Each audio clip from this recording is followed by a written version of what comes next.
Corner from Green, header from Joseph. Tremendous save, Dudfield. Oh, and a side netting.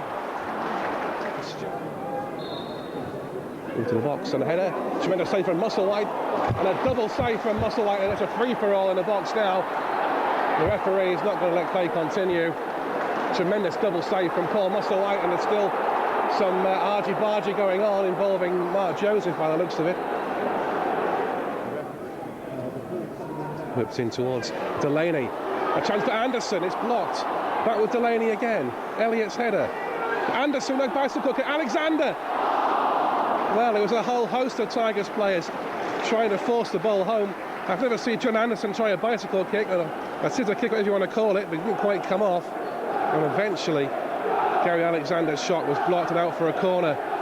And as Bristol have had 2 goalmouth scrambles, now so too the Tigers having a real effort at goal there. So Stuart Green with a corner.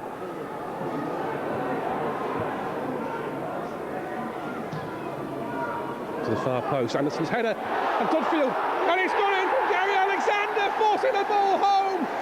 And that's his first goal since the away match at Lincoln. And what a relief for Gary Alexander.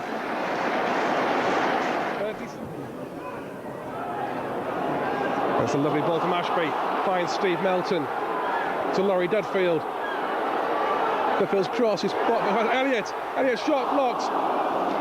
Almost came out to Steve Melton, but just ran away from him. And now Bristol bring the ball out of defence.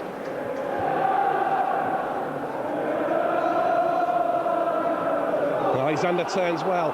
Gets away from Barrett. Got Dudfield in support. Finds Laurie Dudfield. Dudfield's on goal. Dudfield shoots. And he puts it wide. And Laurie Dudfield will surely feel he should have scored. He claims that Scott Howie got a touch on the ball. So in it comes. It's a deep one. Header back in towards Barrett. Quinn puts it back in, away from Austin. Ashby's at the far post. Comes to Bristol. Saved by Paul Musselwhite. Back in out by Alexander. And now it's Stuart Elliott bringing the ball away. He's got Stuart Green through the middle. Can he find him? No, he can't. And now we are going to see Phil Jevons shortly. And the flick on, a chance for Graziani. Another tremendous save from Paul Musselwhite. He came out, he narrowed the angle and got his legs to the ball. Goes out to Carlisle on the right-hand side. Takes on Sean Smith and Damien Delaney. It gets past both of them. Cross comes into Ashby, heads away. There's a weak left foot shot coming in, but Musselwhite holds that one well, and all of a sudden it's Bristol who are on the attack. Victory. It was a hard-fought battle out there. Hard-fought battle. I thought Bristol Rovers were much better than their position suggests, but it was a very important 3 points for us. You know, we've had a little bit of a sticky run, so it was nice to get a win. There's some good points out there in the match then for you.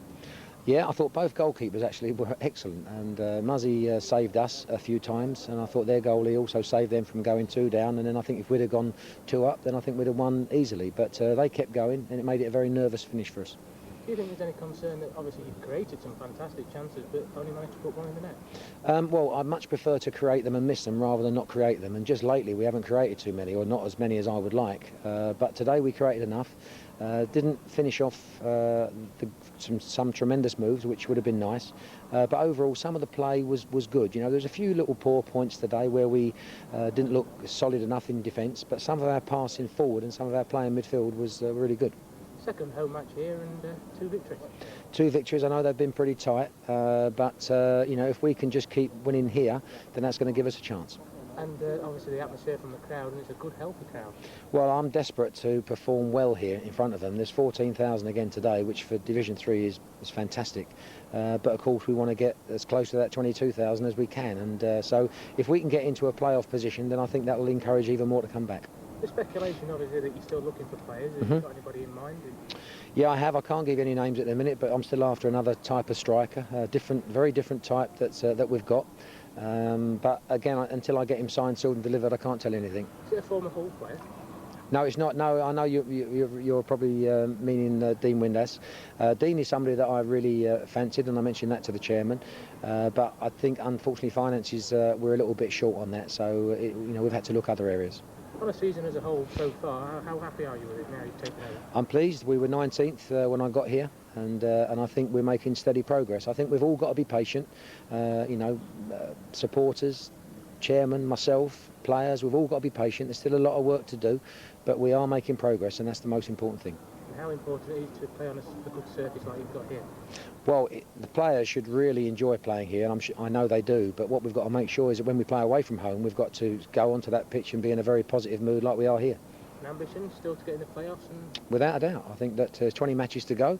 There's enough points to be got at, and we've just got to make sure that we keep producing the performances. And the next game, obviously, same thing again, hopefully another bit. Well, it would be nice. It's wish it was as easy as that, but I did say before today's game, if we could get 6 out of the next 2, then that would be very nice. And